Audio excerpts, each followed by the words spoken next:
Добро пожаловать в мой канал. Par Michael Georgi Dubaï Reuters. 10 personnes ont été tuées dans les manifestations qui ont eu lieu dimanche en Iran, rapporte la télévision publique iranienne lundi, alors que des appels à poursuivre ce mouvement de contestation contre le pouvoir et la vie chère circulent sur les réseaux sociaux. Des dizaines de milliers de personnes manifestent depuis jeudi dernier dans tout le pays.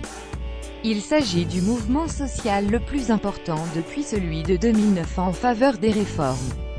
Dans les événements de la nuit dernière, malheureusement, une dizaine de personnes au total ont été tuées dans plusieurs villes, déclare la télévision qui a diffusé des images des dégâts causés par les manifestations. La télévision ne donne pas d'autres précisions sur ces décès.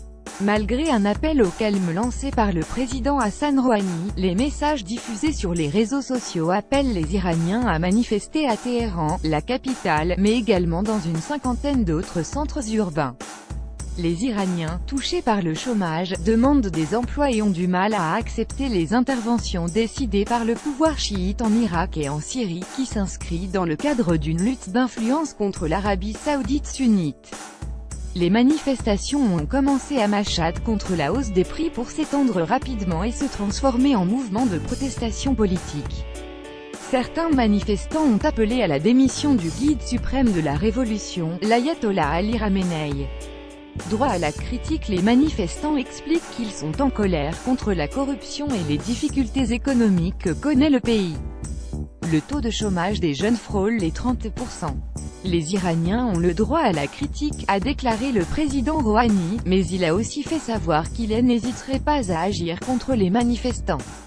Le gouvernement ne fera montre d'aucune tolérance pour ceux qui détériorent les biens publics, portent atteinte à l'ordre public et créent des troubles sociaux, a déclaré le président dont les propos ont été retransmis par la télévision publique.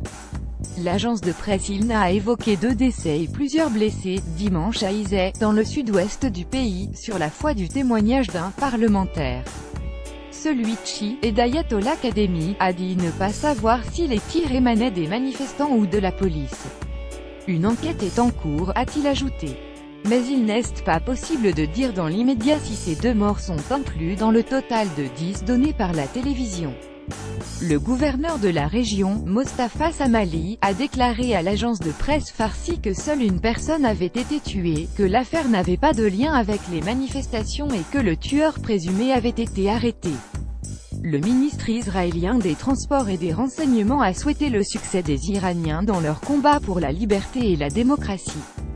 Si le peuple parvient à la liberté et à la démocratie, une grande partie des menaces qui pèsent sur Israël et sur la région dans son ensemble disparaîtront, a déclaré Israël Katz.